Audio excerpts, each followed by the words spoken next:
What's going on, everyone? So Rui Hachimura was in Japan working vigorously with Jared Vanderbilt and Phil Handy. He's working on his game. He's working very hard, and I love to see it. Right? He just got the new contract. What was his response going to be? See a guy that's gonna, take it a little easier. A guy that, hey, I'm going to Japan. I'm gonna go on vacation. I'm gonna enjoy my life. I got the bag. No, this is a guy that has been in the lab nonstop since the signing. And we also had a little clue earlier before he signed because he was throwing the first pitch for the Dodgers, and that was announced a week before he actually signed, which kind of gave you a good inclination that all right, Rui Hachimura is going to re-sign. The Lakers have figured it out already. But regardless, Rui Hachimura is a guy that I believe will have a huge impact for the Lakers this year. One of the big things I need to see, though, is the consistency, right? This is a guy who struggled a bit during the regular season, especially for the Lakers, but was absolutely brilliant in the playoffs. It's a guy that Lakers made the trade, which was huge, right? I was pumped for it. I love that the Lakers traded for Rui Hachimura, and he came in and was a little shaky, ends up falling out of the rotation. He even credited that as his, the thing that ignited him, the thing that kind of sparked him to continue to work hard on both the defensive end as well as offensively. We saw what Phil Handy was able to do with Rui Hachimura in a month and completely fix and revamp his shot. Not entirely, it's not like he had a whole new shot, but kind of fixed the little hitch in the shot, the way that he just shoots. And I really think that translated into the playoffs, which should in return translate to the regular season. He played better for the Lakers defensively than he ever did for the Washington Wizards in that short span. So that is something that's very promising. Again, he's not going to be an elite defender. He's not Jared Vanderbilt on the defensive end, and he still struggles with the quicker forwards. So he is better suited at the 4 spot. I believe that Rui Hachimura is LeBron James' replacement once he decides I'm done, right? Whether he goes plays with his son or retire or does whatever, I think he's going to end up being the 4. I do think it's very possible that he starts at the 3 this year. One, I don't think they gave him $17 million a year to have him, sit on the bench and ride the bench. Although there are talks about them starting Jackson Hayes and kind of want to get an early look at Hayes and Anthony Davis together. So if that happens, then Rui Hachimura probably is coming off the bench because that means LeBron's probably going to start at the 3. But let's assume it's your standard, D'Lo, Reeves, LeBron, AD. I think Rui starts at the 3, and hopefully he can continue to be much improved. His foot speed, his quickness, things like that. But this is a guy that I absolutely believe can be a 20-point a game night. I really do. I mean, he averages 13 a game, and I think he's going to be more efficient, more effective. I think, Phil Handy's really going to work hard with him, best in the game. And if he can just improve his 3-point percentage, then I don't think getting an extra 7 points a game is that far-fetched. Now, with all of the Lakers' depth and talent and things like that, is he going to get the opportunity to get the shots up in order to get to 20 points? Maybe, maybe not. It's very possible, probably not, right? This is a guy that, for the Lakers, played 22 and a half minutes and only got 8 field goal attempts per game. But he shot nearly 50% from the field in that. He was almost 56% from 2-point range at 55.6%. But he was an abysmal 29.6% from 3 during the regular season. I don't think that is going to happen again. That was by far his worst 3-point shooting percentage since his rookie season. Now, I don't expect him to be 40% from 3, but can he get to 37%, 38%?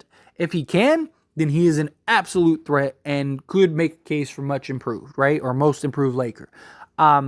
This is also a guy that he did with the Washington Wizards in 2021, 2022, shot just under 45% from 3 on more attempts than he did with the Lakers. Not by much. He's averaged 2.9 attempts with the Washington Wizards that year, and then he averaged 2.2 attempts with us this year. But Can he meet in the middle somewhere, which would be 37, 38%, especially with as hard as he's been working, with what Phil Handy's been doing? It just comes down to opportunity for him, right? I really want to see the Lakers allow this guy to cook. It drove me crazy. I mean, I talked about it in live streams. I talked about it on videos. You have this guy who is an absolute assassin in the mid-range, and you just didn't actually run sets for him. Unless he was just lights out, and even then, they still weren't running plays for him.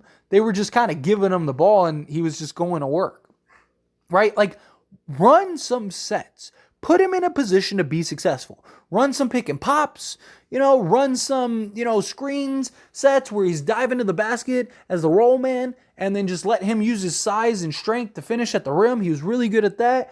I don't want to see him just get relegated to being a three-point shooter, right? Like, yes, get him, 3-4 attempts per game at the three. Sure, of course. But you need to get him opportunities in the paint, in that like 15 to 10 foot range area. And how many times have we seen the Lakers offense just go completely cold and stagnant? This is the guy that you can put him on the block, dump the ball down to him, let him abuse and go to work. Good luck stopping this guy. This dude has an absolute bag offensively, right? We've seen it. We know he can. So, run some stuff, give him the ball and let him go to work. Let him get a play for himself. A couple dribbles, pull up, splash. Like, I just think it's going to come down to how much do the Lakers actually put him in a position to succeed. If he is used like he was this past season, which, again, I'm not going to hold too much accountable because it was on the fly. You get him randomly. He's not very good in the beginning, and then he comes back and he just kind of ascends for the Lakers right before the playoffs, and then we get into the playoffs and he just became another level, right? You kind of still are trying to figure things. I get it, okay? I'll give you the pass. All right, understandable. All right, take a breath. But that's it. This year, Rui needs to be a big focal point. I don't think LeBron James is going to be playing, 35, 40 minutes a game. I think he plays probably around 30 minutes a game, and I think he just kind of coasts, right? LeBron James is so good, he's going to get his 20 a night. He's going to average 28 and 8 because it's LeBron James. Like, him just being on the court, he's going to average that.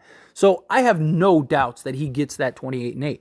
But I think for the most part, he's going to defer to the Rui Hachimuras, the D'Angelo Russells, the Austin Reeves of the world. We saw him do it last year. We saw him do it in the playoffs. So I do think Rui is going to be the guy that thrives.